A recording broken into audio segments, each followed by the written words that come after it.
Welcome to the Transforming Urban podcast and webcast. You can catch us on transformingurban.com and Facebook Live.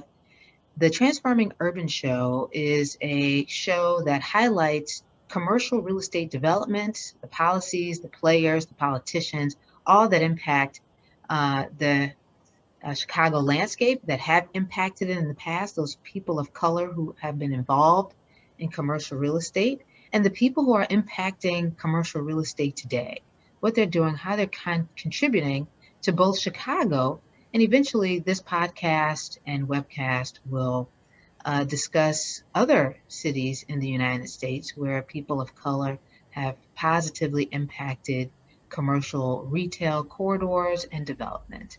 Today, we have urban planner and artist Chris Devins on the podcast today. He's a phenomenal artist.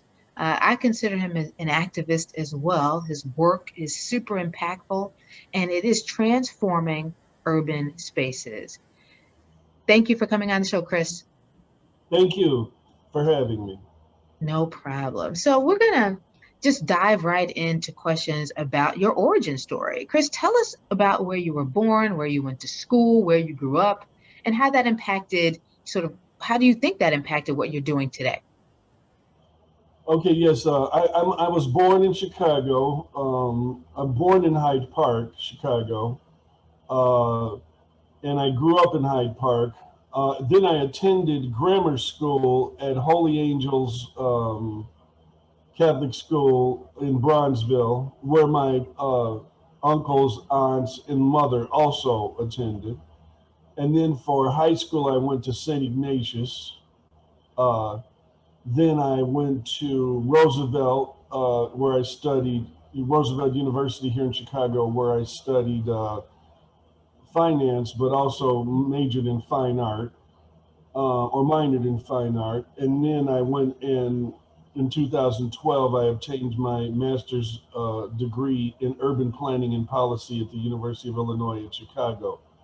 Um, Along the way, I am based here, but I'm an avid traveler who traveled extensively also lived in Europe for a while and has traveled, to South America, Central America, all of Asia, and Europe. So the reason why I mention that is because even though I'm based in Chicago, I learned a lot from my travels, and some of the things that you see are the results of things that I've brought back from my experiences overseas. Yeah, I think that's fantastic. It's always great to have a different perspective. I think that's what people say about sort of traveling. You have a core center of Chicago and its neighborhoods, but then you can see, I think sometimes you don't know sort of what differences take place in different art and different perspectives, et cetera, unless you travel and go to different places. And so, you know what I hear? What I hear is that you have not traveled to Africa. When's your next Africa trip? It's funny that you mentioned that because my friend and I are a couple friends of mine. We definitely are considering soon, within the next year, I'll be traveling to Africa. We want to check out Akon City. The singer Akon has a city he's built there, and as an urban planner, it's fascinating to see this guy build, a city from the ground up. Even if it's not, I don't think it's completely freshly built, but branded Akon City or whatever. So I'm definitely going to check that out, and I definitely want to check out South Africa and lots of different places in Africa. As an artist and planner, what I'm going to encourage you to do is to travel to Egypt. When you think about uh, the first thoughts of people of African descent that anyone can trace, it is on the tombs and temples in Africa. It also is a phenomenal study in planning, how they built those tombs and temples. If you go to different places along the Nile Valley, what you'll find is the housing systems for those people who built those tombs and temples, and the artists inside, the vibrant colors, the meta nature, which is what they call what Africans call the hieroglyphics, on those tombs and temples is stunning and brilliant art. Going inside of those tombs and temples, you'll see just phenomenal things, and you'll see so the different hues of people of African descent and the Asians that also traded with Africa are also memorialized in those tombs and temples. That will blow your mind. That will change your life when you go to Egypt. And then I think start with Egypt and then travel the rest of Africa. That's my thought. But I'm happy to discuss that with you at a later time and plan that trip for you. The Oh, MacArthur Center has a great study tour with um, Dr. Greg Carr and Mario Beatty out of Howard University. They do a wonderful, okay. wonderful study tour of Africa along the Nile Valley. It'll change your life. So, We're on the same page. That's definitely probably where I would like to start. I'm definitely into Egypt and Kemet and all those of the original places. Yeah. oh yeah, you'll love it. You will love it. Okay, so phenomenal sort of background on Chicago and sort of the different places and spaces where you were learning. Um, sort of talk to me about how you made that sort of fusion between urban planning, finance, art. How did that come about? Was that sort of a natural progression? I know you said you were doing some graffiti tagging, that kind of thing, and sort of your worldview sort of expanded just here in Chicago with schooling. Well, yeah. I mean, so I've always been. My mom was a clothing designer. My dad was a jazz drummer, and so I've always been immersed in. Since a kid, I thought everybody did it. I've always been immersed in culture, specifically arts and music. Um, while at Roosevelt University, besides just learning some fine art techniques, I got an extensive history from a professor who was a curator at the Art Institute. Her name is Lynn. I can't remember her last name, but I got an extensive art history also from the very beginning all the way till now. But so what I practice is called cultural economic development. So, having been immersed in culture my whole life through arts and music, and then when I went back and studied finance, I was halfway there. But then when I studied economic development, my focus in my master's in urban planning being commercial corridor revitalization, I studied economic development at the University of Illinois. So then you can see there was a natural progression where, okay, so I'm steeped in cultural activity, and I now understand economic development. This allowed me to put the two together and be to practice cultural economic development. I realized that all these years of culture that I had experienced that I wasn't really necessarily able to monetize, I could use that to help with the economic development of communities that I was interested in. Specifically in this way, the three basic pillars of solid community development from an economic developer's point of view are identity, sustainability, and mobility. So when I say identity, what I mean is whatever makes the neighborhood distinctive, whatever unique properties or characteristics the neighborhood has that you can possibly market to areas, people outside of the area. So, for instance, if I say Chinatown, immediately in your mind it pops up. You get a picture of a place where you can go get some semi-authentic Chinese culture, experience some Chinese food, Chinese shopping. You could go there on Sundays and do dim sum. And now we've seen just right there in that little example how identity and understanding in their area's identity leads to economic development or sustainability. Because once I understand what a neighborhood has to offer, then when I'm interested in in being entertained or learning about what that neighborhood has to offer, I go over there and I'll spend some money on their commercial corridor. I'll linger. I'll go visit their shops. Same thing. We could say Greek Town, because I understand the identity of Greek Town. If I want some Greek food, I know where to go. It leads to the sustainability. If we say Devon Avenue, Same thing. If we say Argyle Avenue, same thing. All of these places have a strong identity in this particular case, which is based in ethnicity. Um, and so by having that strong identity, they attract people who want to come over there and experience some of that culture. One thing I've noticed about African Americans are the number one contributor and culture creators in America. Uh, and yet, everywhere I go, there's no quote unquote African American town.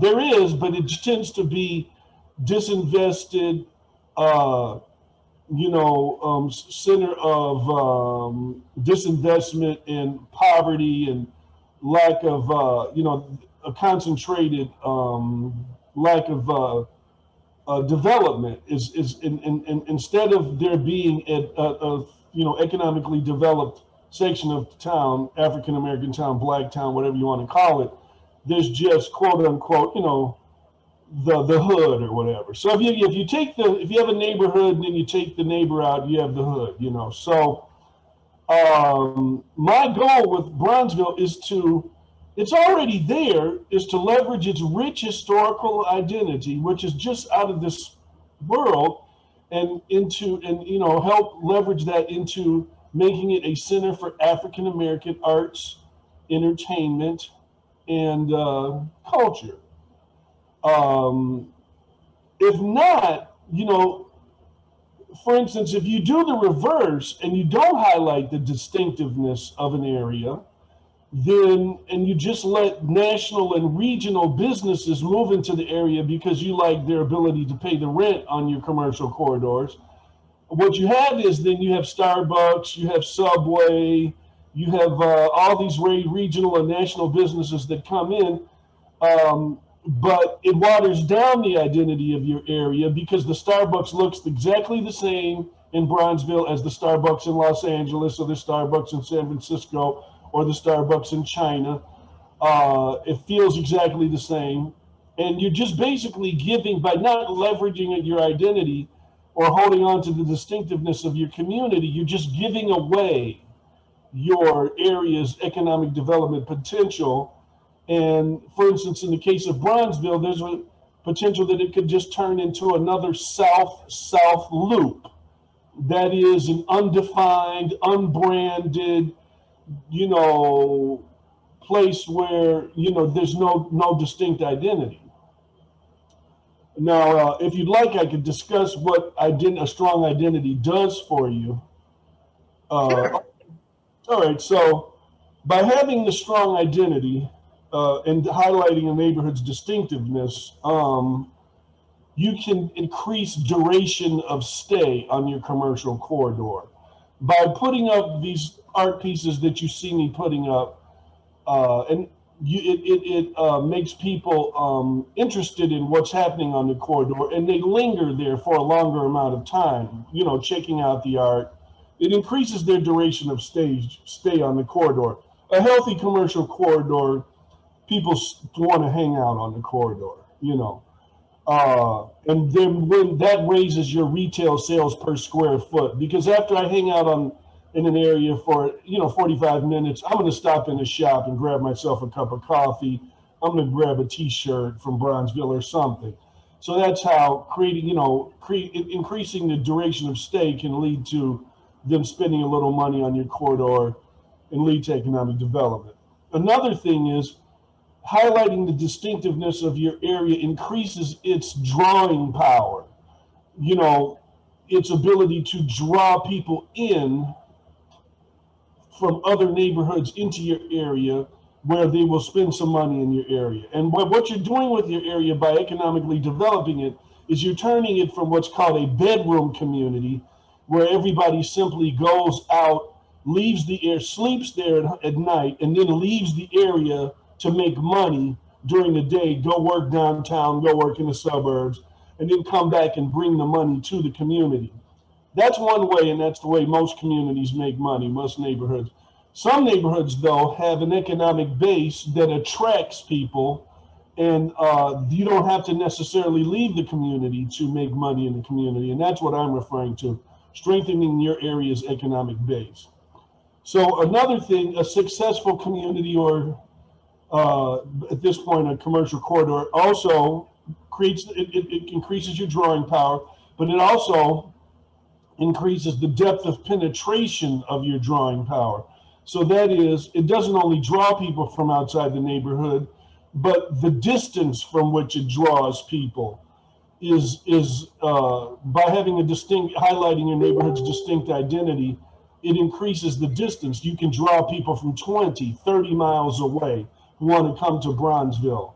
For instance, it's completely from an economic development point of view insane that you have the Blues Festival downtown, which is beloved by many Chicagoans, and tens of thousands of people come down to the Blues Fest, but yet we haven't figured out a way to leverage to get those people down to Bronzeville and to the original blues town, to Motor Row, and Chess Records and all those in South Loop, and then also down to Bronzeville to where the Checkerboard Lounge was, where all the bars and that created this blues thing, they're all there. And there's a huge audience of tens of thousands of people just a few blocks downtown, a few blocks away downtown, and we haven't figured out a way to get them down. And we have a commercial corridor that extends on 39th from Lakeshore Drive all the way to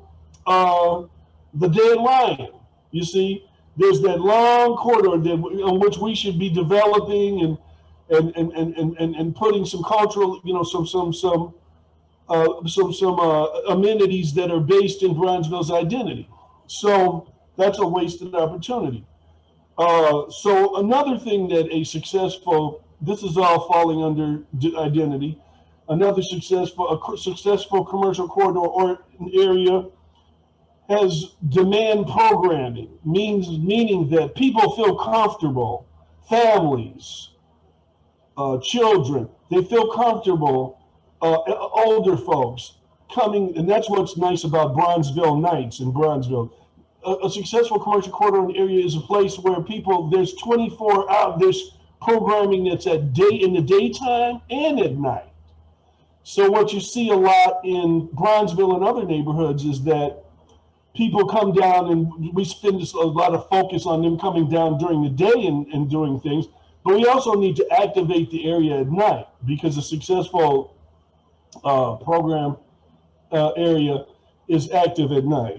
Another thing is, so we've got duration of stay, the depth of penetration, the drawing power, the demand programming, and then you've got your distinctiveness. So we call those that's called destination economics. And those are called the 5 Ds. And they describe what you're trying to do when you're developing an area to give it a strong economic base. Wow, that was a fantastic breakdown of sort of what you do. When I listen to you, I feel like someone like you needs to be on staff of every developer, sort of helping them to understand how they're contributing to communities, what they can do more to more activate those communities.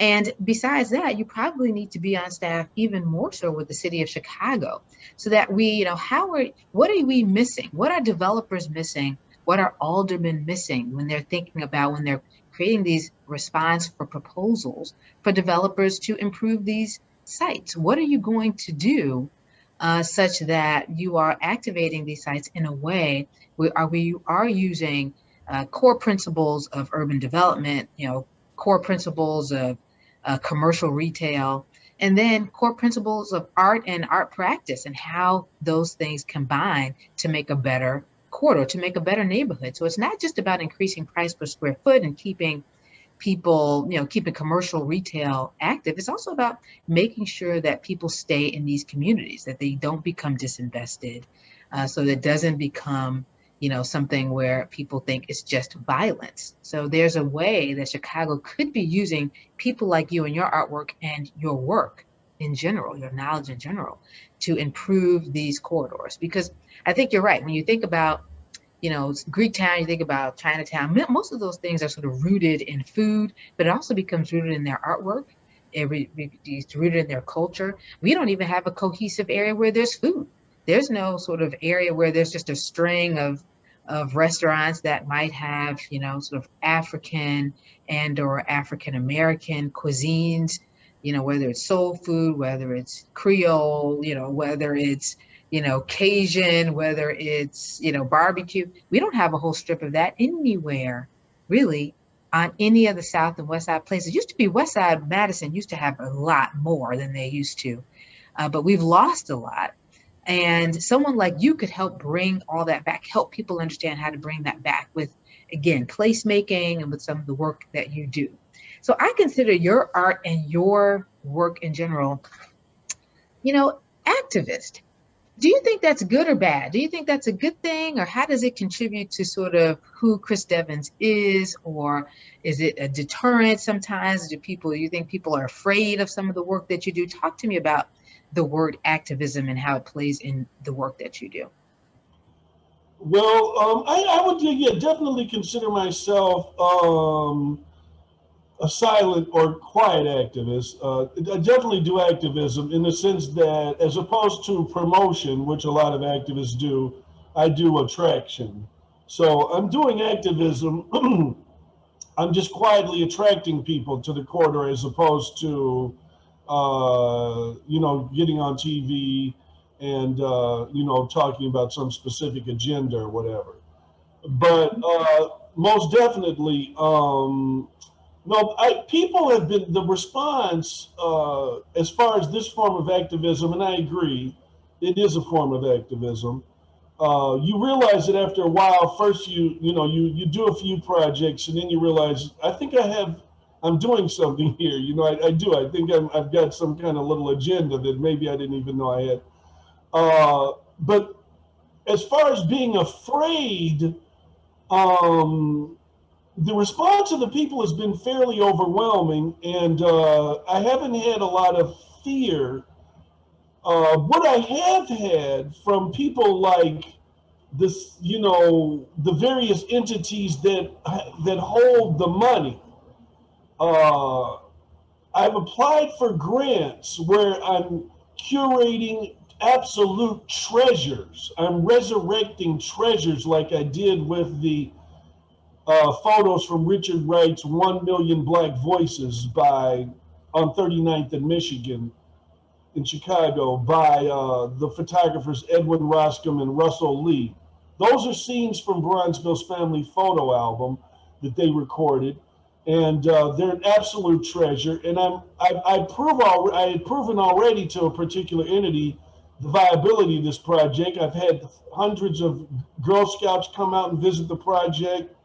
Um, it's a series of 10 images from that photo collection that I curated and recreated, and used my skills to recreate these images that are obviously a very important part of the neighborhood's identity.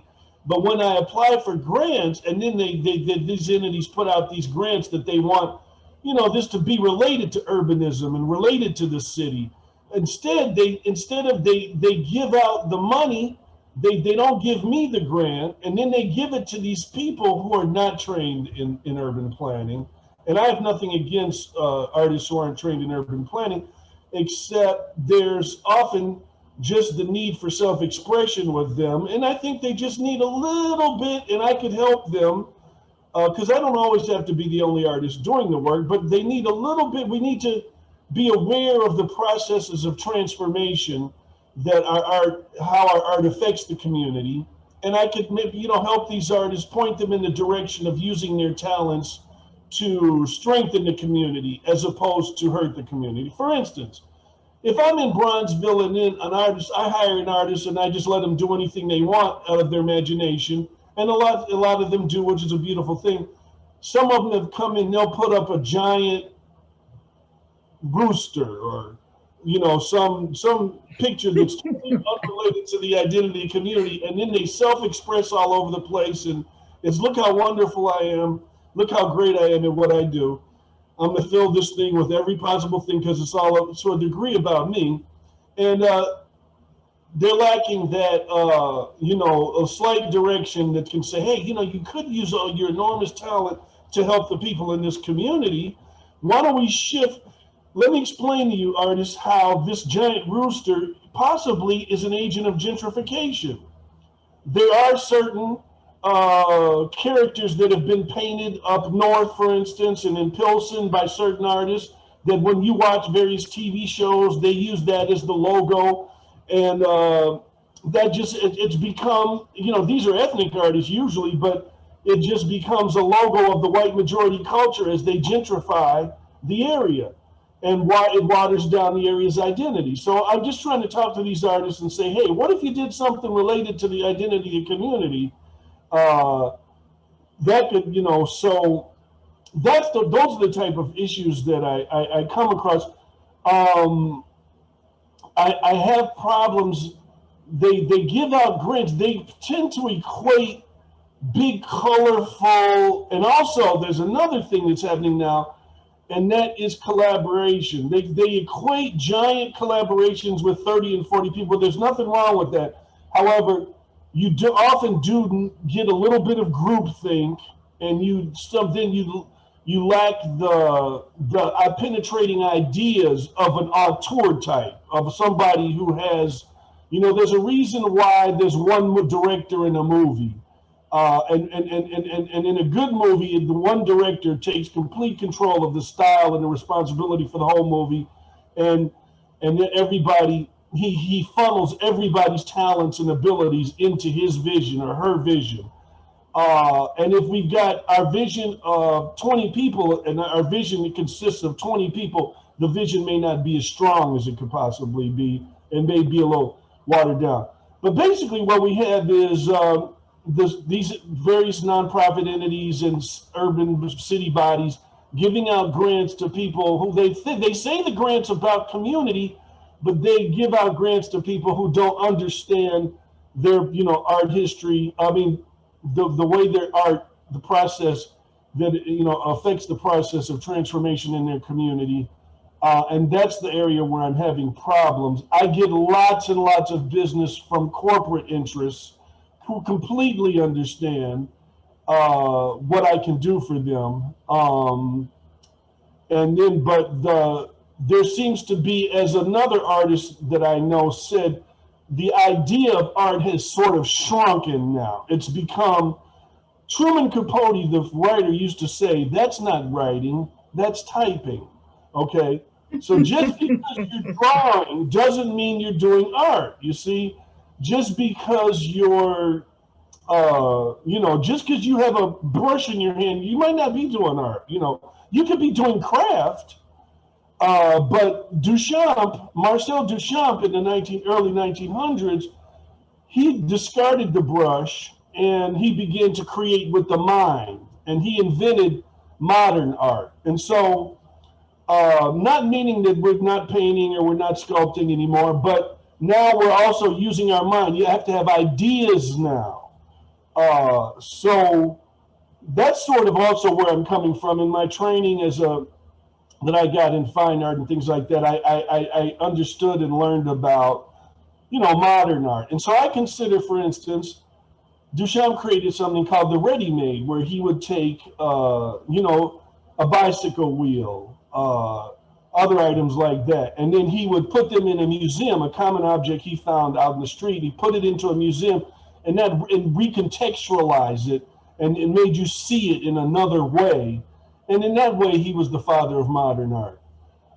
So the pictures, for instance, on 39th in Michigan, from the Edwin Roscom and Russell Lee collection, those are, to a degree, ready-mades.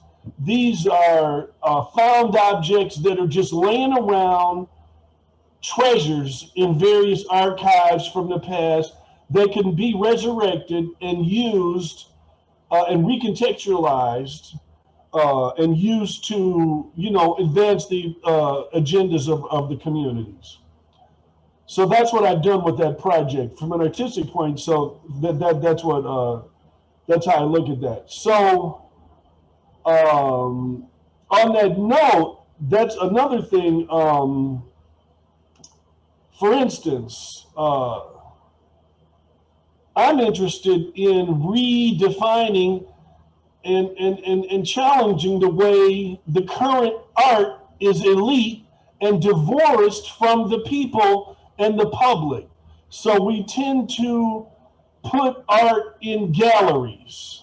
And when you look in these galleries, you very rarely see more than 3 or 4 people. There'll be some very beautiful art, some very intense artists, and yet you'll see 3 or 4 people in the gallery, uh, and it's taken on a very elite feeling where people can sip wine and feel superior to others.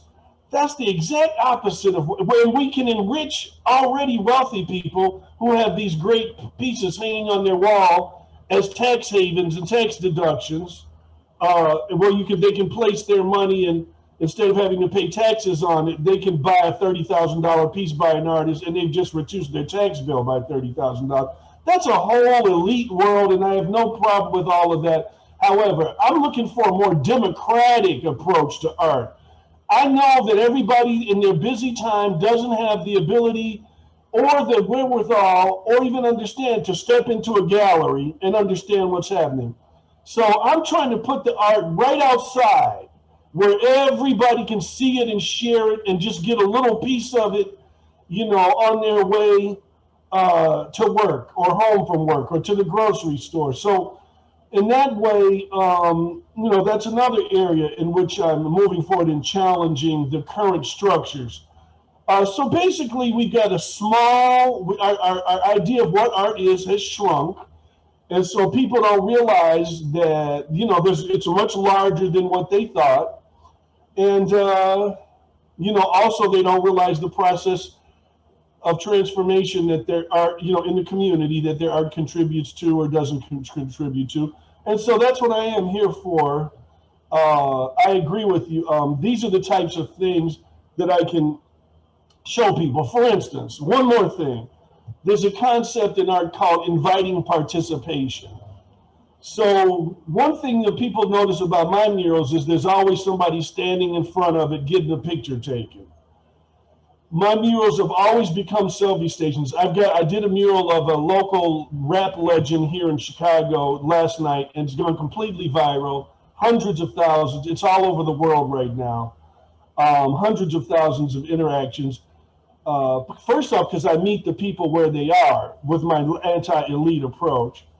But also because the cool nature of my murals, and I'm not necessarily when I say cool, what I mean is I'm not always trying to overwhelm you with my awesome technique, and I'm leaving room for what artists call the beholder's share. The beholder's share says that the artist is only responsible for 50% of the work, and then the viewer is responsible for the other 50% and their experience that they have with the work. So by leaving some room in the work and leaving, just putting just a beautiful picture of a boy. I'm not going to fill it with anything else. Just a 10-year-old kid sitting on a porch. I'm just going to ponder this 10-year-old kid sitting on the porch. I'm not going to put a whole lot of flourishes. Let's just look at this. By doing that, my murals invite participation. So you'll see these really busy murals, colorful suits, 1,000 colors that don't match anything in the area. And you got a gas station over here that's got green and red and yellow signage, and then you come up and put purple and 1,000 colors on the mural over here. And I just don't understand artists that don't seem to have an aesthetic. What I'm going to do is, if I see you've got all these colors over here, I'm going to come over here with some black and white, so that it complements what's over here, But anyway, so these murals invite participation by being, by having a cool nature to them or some room left in them for people to participate. And people will walk right by these extremely busy, though well-done murals. They'll always say, I don't have time to deal with this today. I'll come back tomorrow. And they never come back.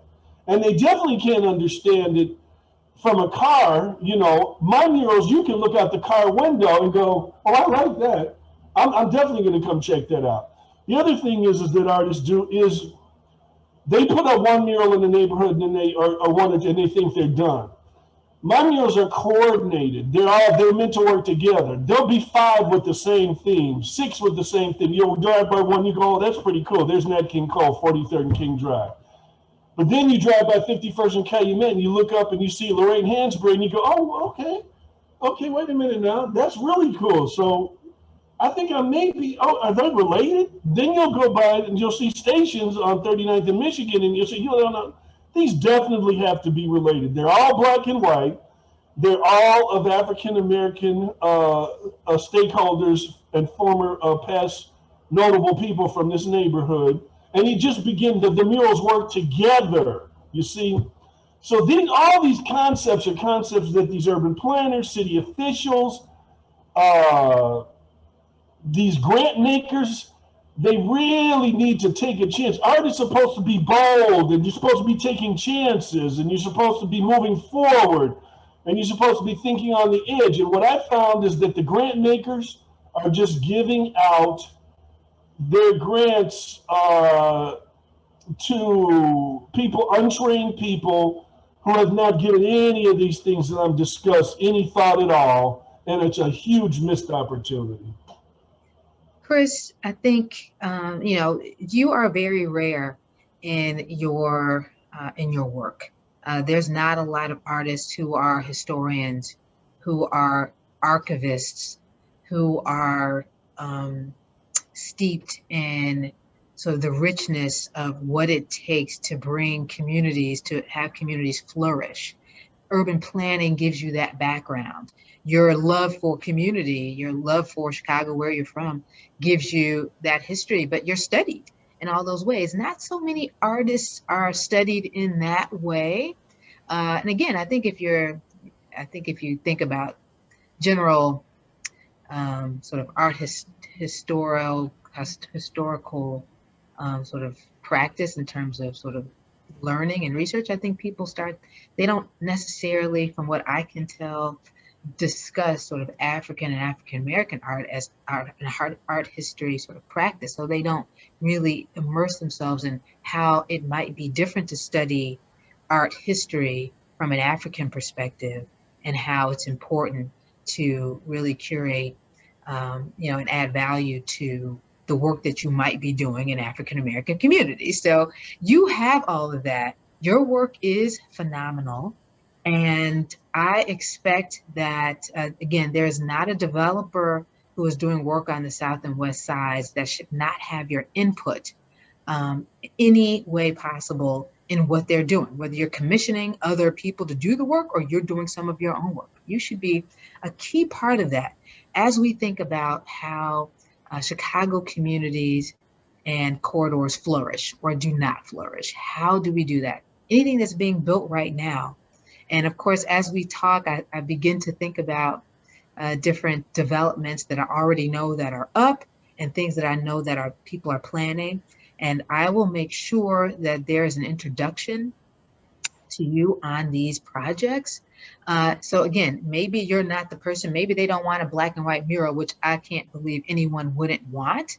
I believe that there shouldn't be anyone who shouldn't want something. Maybe they want the colorful, whatever that is, maybe you can do that. But the black and white artifacts that root the community in history, so that they don't forget. And that's the thing, we do a lot of forgetting. And we like to. Gentrification oftentimes makes us forget. But what we don't want to do is have this great, big, beautiful mural of muddy waters in downtown Chicago on State Street, but we have nothing that reflects him in the community in which he lived and the community in which he started his music career. So we start to lose things, I think, and you will make us remember them. You have really, really changed sort of my thought process on development and what we should be thinking about as developers, what we should have done 30, 40 years ago when Black people started building things. We start to mimic Europe, or we start to mimic other things, you know what I mean? And we don't know the real value in our own work and our own sort of unique ideas and how we can do things. So how can we reach you? What's your website, social media? Where can we find you, Chris? You can find me, my social media, my Instagram is Chris_Devins_. My YouTube channel is Chris Devins Creative. You can also just reach me or see me on my website, chrisdevinscreative.com. And I encourage people to join me at Bronzeville Legends Initiative on Facebook or the Bronzeville Alliance on Facebook. That's a group. I do want to just say something quickly about what you just said. So you know that the real estate in the downtown area, the central business district of any city, is very valuable.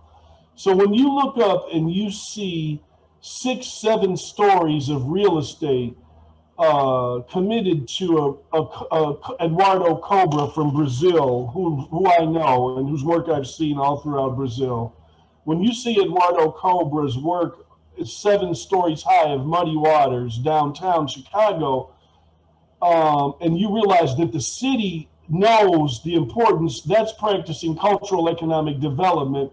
They're using muddy waters to attract people to the city of Chicago and to represent what Chicago, the flavor of what Chicago's about. When you see that much real estate being committed to it, and then you are in Bronzeville and you don't make the connection, hey, we need to continue. You're sort of losing an opportunity. So also I would just like to say is my particular program, I'm looking at areas' identities, and my particular identity that I look at in Bronzeville is historical because of Bronzeville's rich historical nature. So I'm using black and white images because that's what I've decided was distinctive about Bronzeville's identity. However, in other communities, I also just go out and explore the faces and places of the community, and I might decide to highlight the neighborhood's current identity. In which case, we will take images, pictures of current residents, and they don't always have to be famous. I'll take pictures, and I just want to say so. The black and white images are just what I've decided works for Bronzeville, but there's opportunities. I've done Hyde Park Heroes, which is same thing. I've focused on the identity of Hyde Park, and I took hundreds of pictures of current residents of Hyde Park in color, and I highlighted Hyde Park's identity as a current identity using color images. I've also done color images in Chatham, and then I'm back to the black and white in Pullman. But yeah, so I mean, the thing is, and the other thing that you've noticed, and that's something that really blows people away, we've got our artists so craving for attention out here that they mostly, you can't imagine them looking for opportunities for anyone other than themselves. So I've done several projects where I've curated things and I've put up other artists, and then the media and everybody's shocked because they say, oh, you're taking this. I'm like, no. I'm highlighting this artist. They just can't believe that there's an artist who can come along and say, you know what, I'm not the right person for this one. Let me put up somebody else. So that's what I'm saying. Yes, my services, these developers, you can count on me. I won't just be all about Chris Devins. I will, I'm interested in if I'm in Pilsen, I'm thinking to myself, I think a Mexican artist needs to come in here and do this. So I can do your urban planning, but I can help guide your artists to use their talents to make sure that it expresses something and retains the identity of community. Amazing. Your work is your passion for your work is so important. Recognizing too that you're collaborative, that the goal is to unify and uplift and again add value to these communities. And what's the best way to do that? It's a pleasure to talk to you. It's a pleasure to have met you, Chris, and I expect to be able to work with you in some capacity for the rest of my life, I hope. transformingurban.com is where you can find this podcast and our webcast as well. And please, transformingurban.us, you can find the webcast. But please continue to check out Chris Devins's work, support his work, connect him with others that need the kind of vision and passion that he has for placemaking and connecting communities and uplifting Chicago. And I think he can do that anywhere, though. I think he can do that anywhere. He's a studied genius, and he can add value to any community, I think, in the world with sort of his thought process. So thank you so much, Chris. And I look forward to, again, getting to talk to you in another capacity very soon. Thank you, Lauren, and thank you and your urban broadcast. I mean, your transforming urban for your interest in this topic, and having people like myself